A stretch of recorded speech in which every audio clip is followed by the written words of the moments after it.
Friends, ಎಲ್ರಿಗೂ ನಮಸ್ತೆ. So ನೀವು ನೋಡ್ತಾ ಇದ್ದೀರಾ ಕಾಫಿ ಮಳಿಗೆ ಅಂತ. ಇದು ಹನೂರಿಂದ ಅರೌಂಡ್ 2 ಕಿಲೋಮೀಟರ್ಸಲ್ಲಿ ಇದೆ. ಇದು MMLs ರೂಟಲ್ಲಿ ಪ್ರಿಟಿ ಡೀಸೆಂಟ್.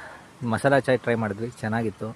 ಮತ್ತು ಎಲ್ಲ ಮಾಡರ್ನಾಗಿ ಇಟ್ಕೊಂಡಿದ್ದಾರೆ. ಕುಕ್ ಮಾಡೋಕ್ಕೆಲ್ಲ ಕಾಫಿ ಬ್ರ್ಯೂ ಮಾಡೋಕ್ಕೆಲ್ಲ ಮೆಷಿನರೀಸ್ ಥರ ಇಟ್ಕೊಂಡು ಕುಕ್ ಮಾಡ್ತಾರೆ. ಸ್ನ್ಯಾಕ್ಸ್ ಎಲ್ಲ ಅವೈಲೇಬಲ್ ಇದೆ, ಫ್ರೆಂಚ್ ಫ್ರೈಸ್ ಆ ಥರ. ಮತ್ತು ಈವನ್ ಲೈಕ್ ಕೆಲವು ಕೂಲ್ ಡ್ರಿಂಕ್ಸ್ ಆಪ್ಷನ್ಸು ಇದೆ.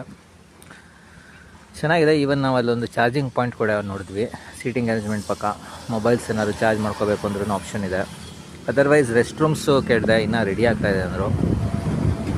ಸೀಟಿಂಗ್ ಏರಿಯಾ ತುಂಬ ಚೆನ್ನಾಗಿದೆ. ಇಲ್ಲೂ ಕೂಡ ಎಕ್ಸ್ಟೆಂಡೆಡ್ ಆಗಿ ಅರೇಂಜ್ ಮಾಡಿಕೊಡ್ತಾರೆ. ಇದೇನು ಅಂಬ್ರೆಲಾಸ್ನ ಡೌನ್ ಮಾಡಿದ್ದಾರೆ, ಬಟ್ ಅಲ್ಲೂ ಚೆನ್ನಾಗಿದೆ. ಸೊ ಮೇನ್ ರೋಡು ಪ್ರೈಸ್ ಎಲ್ಲ ಒಂಥರ ಪ್ರೀಮಿಯಮ್ ಅಂತ ಹೇಳ್ಬೋದು. Like 35 rupees 30 rupees tea coffee start ಆಗುತ್ತೆ. ಪರವಾಗಿಲ್ಲ. ಒಂದು ಸ್ನ್ಯಾಕ್ಸ್ ಎಲ್ಲ ಒಂದು 80 ಸಿಗುತ್ತೆ. ಸೊ ಪ್ರೀಮಿಯಮ್ ಆಗಿದೆ, not bad. Masala chai try ಮಾಡಿದ್ವಿ, ಚೆನ್ನಾಗಿತ್ತು. ಓವರ್ ಆಲ್ ನೈಸ್ ಪ್ಲೇಸ್ ಅಂತ ಹೇಳ್ತಾ ಒಂದು ಅಪ್ಡೇಟ್. Thank you.